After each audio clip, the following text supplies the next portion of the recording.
I'm sorry for making you wait. Thank you for coming to the ICT Open Campus. I'm so happy to see you guys face to face for the first time. Now, we would like you to introduce about study in New Zealand, which happened in last year, and school life for fourth-year students. Presenters are Yamazaki and James Bashro.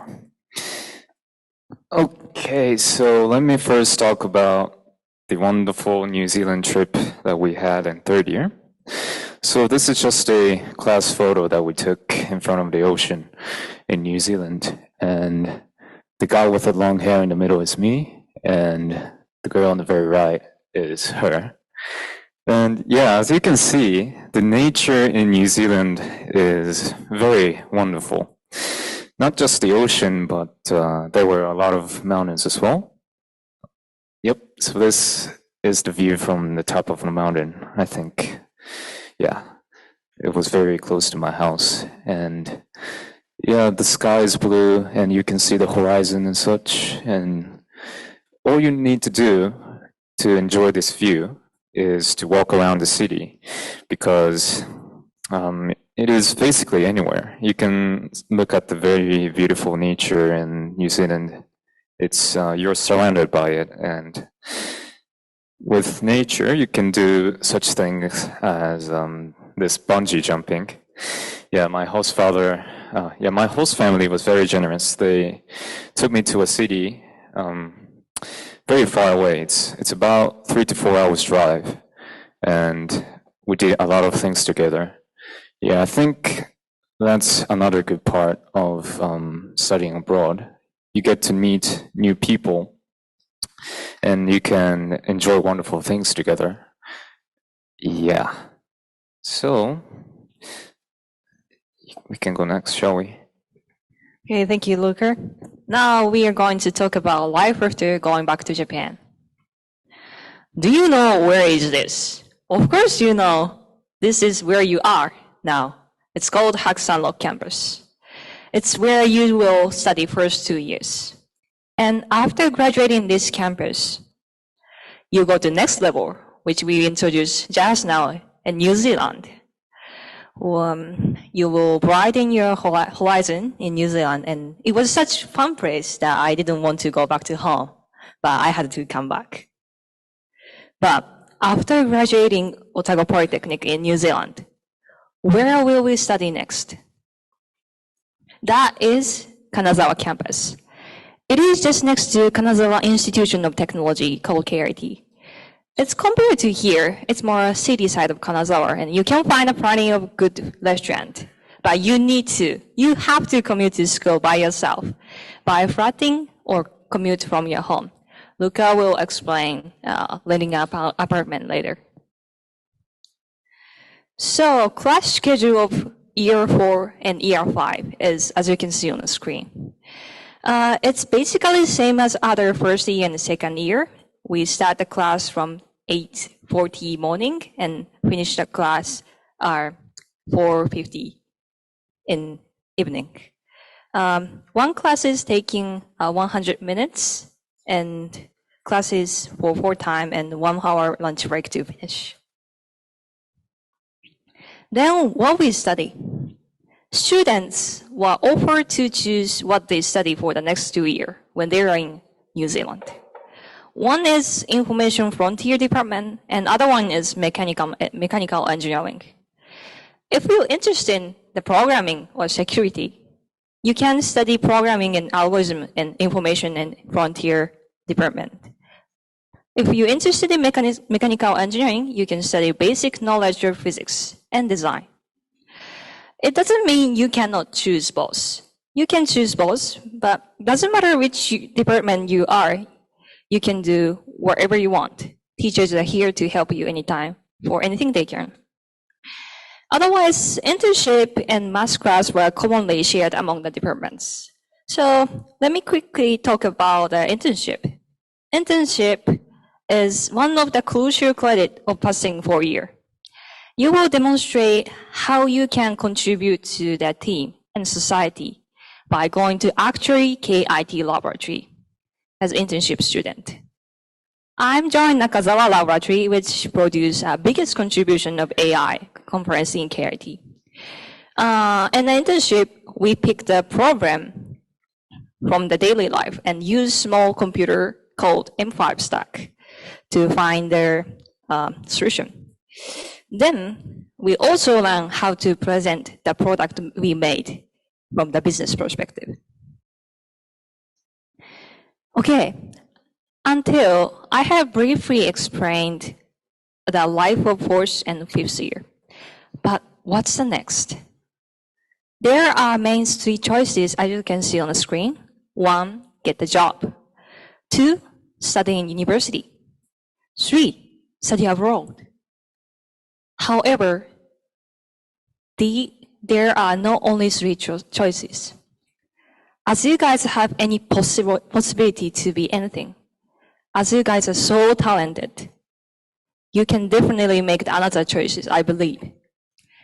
In my opinion, these options are not your goal. They are ways through. Please keep finding and extending your specialty and what you want to do. All right, so let me talk a bit more about the apartment life that you will live in your fourth and fifth year. So, you'll have to choose which apartment to live in on your own once you get to fourth year, because there are no dormitory that school will provide. So you may have to talk with your parents and think about what you value. What do you want in your apartment? Like, is the distance between the apartment and school, or is it the convenience, or is it the price? You'll have to think about it. But you will get to visit some of recommended apartments by school once you were in second year. Yeah, so they might help you to choose which apartment to live in. You'll get support, so it's fine. Yeah. So for me, for example, I chose these 3 points. I thought about these 3 points. It's the distance. My place is very close to school. It's about 10-minute walk. And secondly, the price. Yeah, I guess it's not very cheap, but it's a fair price. And third, the convenience. It's very close to the convenience store. It's about 2-minute walk. So that's my favorite part of my apartment. Yep. So just like that, think deeply about what you want to the apartment and discuss it thoroughly and choose wisely. That's what I wanted to say. And once you start living in an apartment by yourself, you need to do these 3 things on your own.